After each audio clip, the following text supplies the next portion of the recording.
সদ্গ্রন্থ পাঠ। শ্রী সত্যেন্দ্রনাথ মজুমদারের বিবেকানন্দ চরিত।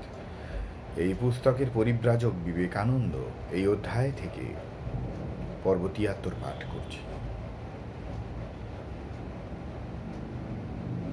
কখনো বা নরেন্দ্রনাথ কর্মণ্যেবাধিকারস্তে মা ফলেষু কদাচন মন্ত্রে গুরুভ্রাতাগণকে অনুপ্রাণিত করিয়া আদর্শ কর্মযোগীর মতো বিশ্ব মানবের কল্যাণ যজ্ঞে আত্মাহুতি প্রদানকল্পে প্রস্তুত হইবার জন্য উৎসাহিত করিতেন।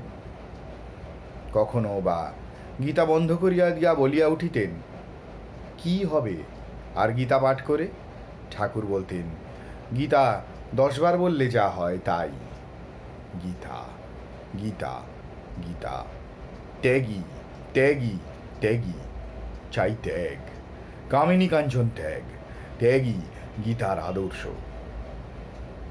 পাশ্চাত্য দর্শন শাস্ত্রবিদ সন্দেহবাদী নরেন্দ্রনাথ ক্রমাগত 6 বৎসর কাল শ্রীগুরুর সহিত তর্ক করিয়াছেন। আজ তাহার কি বিচিত্র পরিবর্তন! আজ তিনি সন্ন্যাসী, রামকৃষ্ণ সংঘের নেতা। শ্রীগুরুর পবিত্র জীবনের ভাস্বর দ্যুতিতে আজ সনাতন ধর্ম তাহার চক্ষে মহিমমোহ, উদার, সার্বভৌমিক। আজ তাহার নিকট বেদ অপৌরুষেয় আপ্তবাক্য, নিত্য বর্তমান সত্য, উপনিষদের কল্যাণপ্রদ সত্যসমূহের গূঢ়ার্থ শ্রীরামকৃষ্ণের জীবনের আলোকে আজ তাহার নিকট সহজবোধ্য। উপনিষদ বা বেদান্ত বুঝিবার জন্য তিনি কোনো বিশেষ ভাষ্যকারকে অনুসরণ করেন নাই, করিবার প্রয়োজনও হয় নাই। তিনি স্বাধীনভাবে শাস্ত্রালোচনায় প্রবৃত্ত হইয়াছিলেন।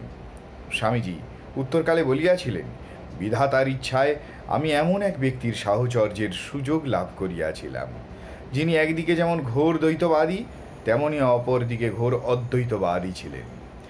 যিনি একদিকে যেমন পরম ভক্ত, অপরদিকে তেমনি পরম জ্ঞানী ছিলেন।